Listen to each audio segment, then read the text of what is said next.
Take a good look at this map of India. The arrow points to the Deccan. North of the Deccan lies a group of Indian states called Rajputana. To the northwest of these states is a large waterless piece of country called the Thar Desert. There are very few signs of life in the desert, but sometimes you can see bullock carts and camels traveling slowly across the sandy waste.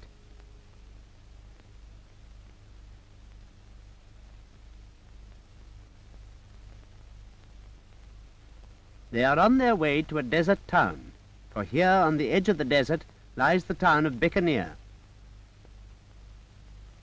This is a map of the town itself, and round it is a wall which protects it from the dust and storms of the desert.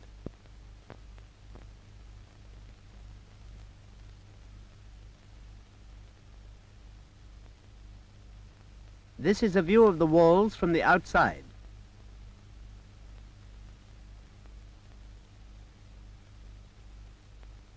And now we are looking at the walls from the inside of the town. They are wide enough for a man to walk along them. There are gates in these walls, and roads across the desert lead to the gates.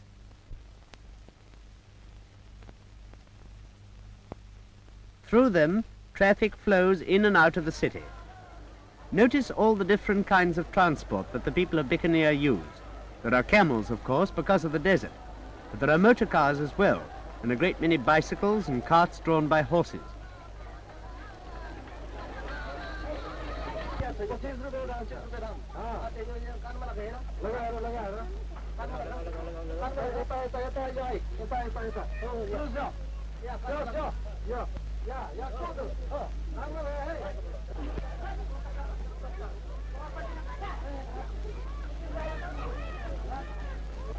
Strolling across the road is a cow, which is the sacred animal of the Hindus, and she may wander where she pleases.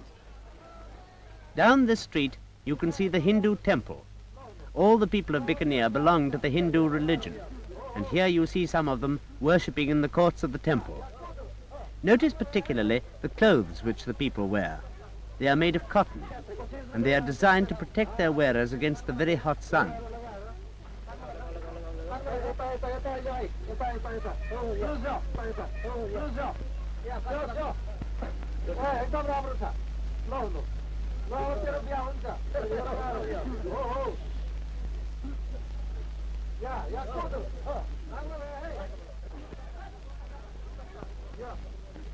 Near to the temple is a school, and here the children sit on the floor and write on slates. The little boy on the left of the screen seems to have got his sum all wrong.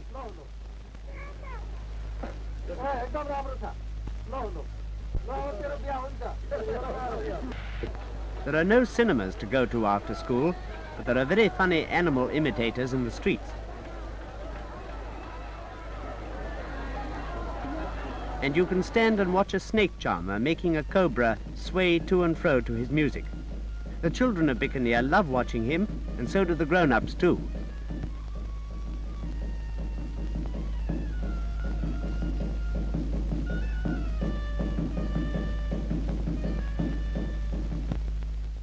All the people in the town need water to drink and to wash in.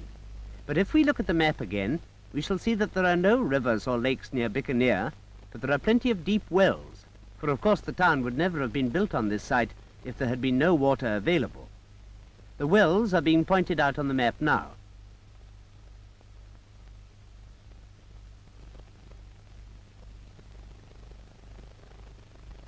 Let's have a look at this special well. The water is being pulled up from the bottom by a rope attached to 2 oxen.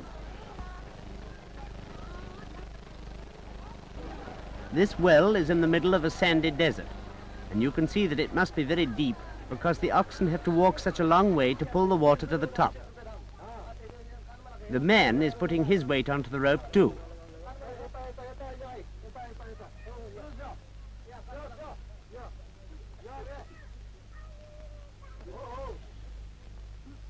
The water comes up in a big leather bag.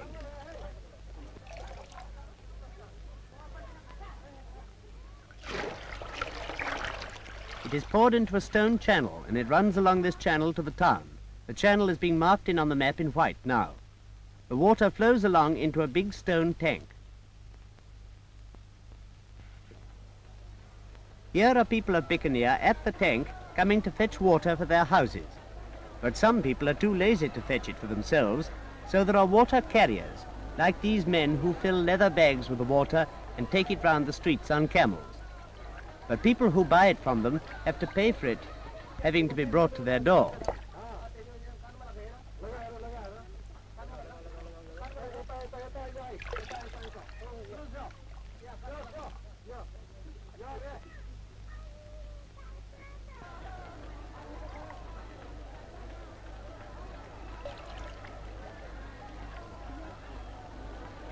This camel evidently bites, for it wears a muzzle.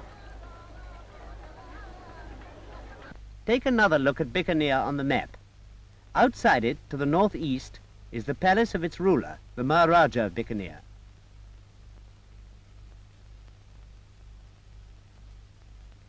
His palace is built of red sandstone, which was carried across the desert.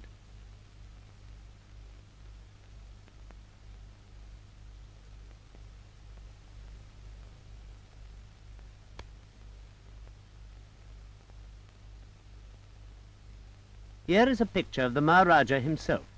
He is an Indian prince and rules his state quite independently, but he has allied his state by treaty to Great Britain and accepts the King of Great Britain as Emperor of India.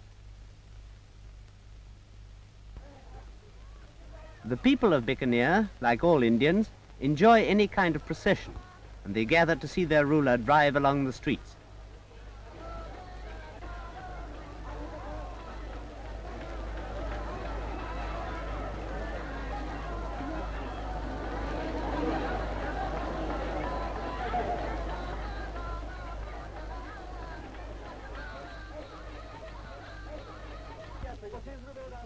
It is strange to find so much life and so many people in a town in the middle of the desert.